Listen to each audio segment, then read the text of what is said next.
Di tengah sulitnya perekonomian di masa pandemi COVID-19, ternyata warga masih kesulitan mendapatkan gas LPG 3 kg. Bahkan warga yang sudah jelas-jelas memiliki kartu resmi untuk mendapatkan gas LPG 3 kg wayah pembagian bulanan, justru kada kebagian gas melon tersebut. Permasalahan ini selalu disampaikan warga setiap kali wayah melakukan reses. Di tengah sulitnya perekonomian di masa pandemi COVID-19, ternyata warga masih kesulitan mendapatkan gas LPG 3 kg. Bahkan warga yang sudah jelas-jelas memiliki kartu resmi untuk mendapatkan gas LPG 3 kg, wayah pembagian bulanan justru kada kebagian gas melon tersebut.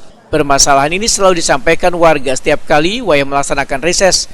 Demikian dibenarkan anggota Komisi 2 DPD Banjarmasin Suyarto usai melaksanakan kegiatan penelahan aspirasi warga bersama anggota DPD Banjarmasin daerah pemilihan Banjarmasin Tengah, yaitu Wakil Ketua DPD Banjarmasin Matnor Ari FSE, Ketua Komisi 2 M. Paisa Haryadi, anggota Komisi 2 Gusti Yasni Iqbal, anggota Komisi 3 Wahid Husaini Wan Edi Junaidi, dengan menghadirkan warga Kelurahan Pekapuran Laut di kantor Kecamatan Banjarmasin Tengah jelang tengah hari Selasa 25 Oktober 2021. Politisi PDI Perjuangan ini pun mewacanakan bersama anggota Komisi 2 lainnya untuk terjun ke lapangan supaya bisa melihat langsung wayah pembagian gas LPG 3 kg tersebut.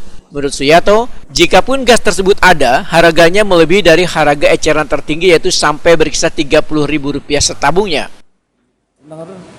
Itu harganya itu sampai 33.000 per tabung. Atau kan harga resminya itu kan tidak sampai sekitar 20.000 ya, kalau saya tidak salah. Seperti itu.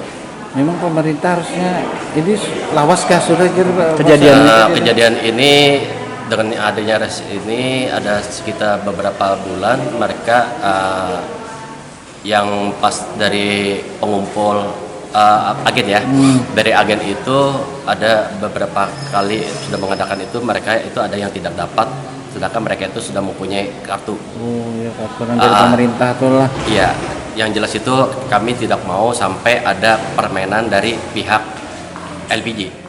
Suyarto berharap instansi terkait harus menyikapi permasalahan ini karena dikhawatirkan adanya permainan dari oknum-oknum tertentu yang berakibat merugikan warga.